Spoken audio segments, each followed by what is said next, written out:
Salut les vainqueurs! Aujourd'hui je résume le livre Zero to One de Peter Thiel.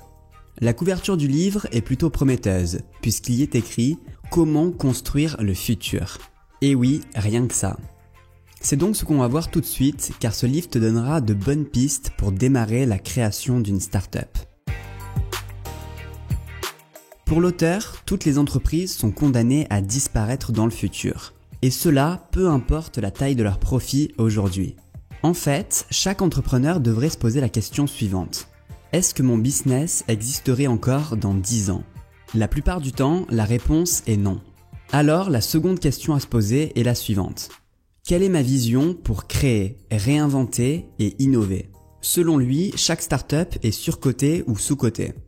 Soit son créateur a une vision pour son business, et alors il va refuser l'offre qui est trop basse, car il ne veut pas vendre. Soit le créateur n'a plus de vision, car on est arrivé jusqu'au bout du tunnel, et l'offre est trop haute pour quelque chose qui est voué à mourir. Pour avoir une vision, il est important d'avoir des secrets bien gardés, car les secrets que vous détenez sont des trésors. Posez-vous cette question. Quelle vérité suis-je le seul à détenir? Votre réponse est votre vision du futur, celle qu'il faudra creuser. Ensuite, il est super important de choisir un marché qui n'est pas saturé et qui répond à un besoin. Pour ce qui est du besoin, les modes de pensée des startups ont grandement changé. Par exemple, avant, les ventes étaient tout aussi importantes que le produit. Tandis qu'en ce moment, un florilège d'applications et de services demeure sans clients, car elles ont mal évalué les besoins du marché.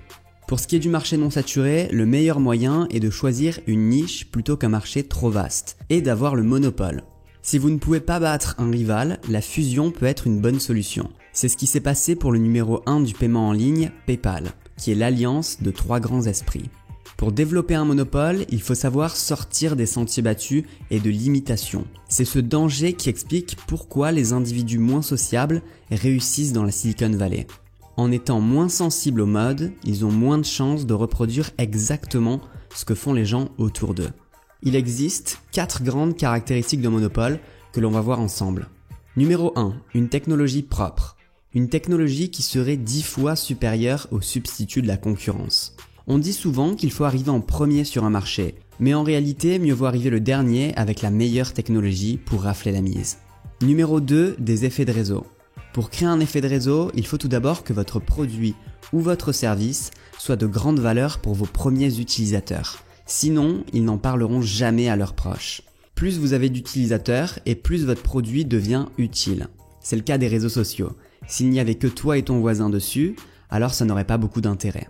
Il existe aussi des techniques de growth hacking pour utiliser cet effet de réseau. Par exemple, Dropbox, la plateforme de stockage de fichiers, proposait à ses utilisateurs de pouvoir stocker toujours plus en gigas.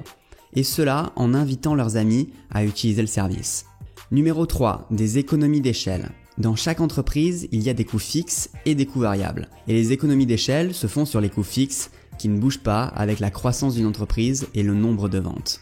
Les entreprises qui vendent des logiciels sont de très bons exemples, puisque le coût de production d'une nouvelle copie du logiciel est proche de 0. Numéro 4, une marque unique. Créer une marque forte et influente est une des meilleures façons pour devenir un monopole. Prenons par exemple Apple et LG. Là où LG est obligé de baisser encore et encore les prix de ses produits, Apple profite de la puissance de sa marque pour garder une large marge de 30%. C'est la fin de la première partie du résumé du livre Zero to One.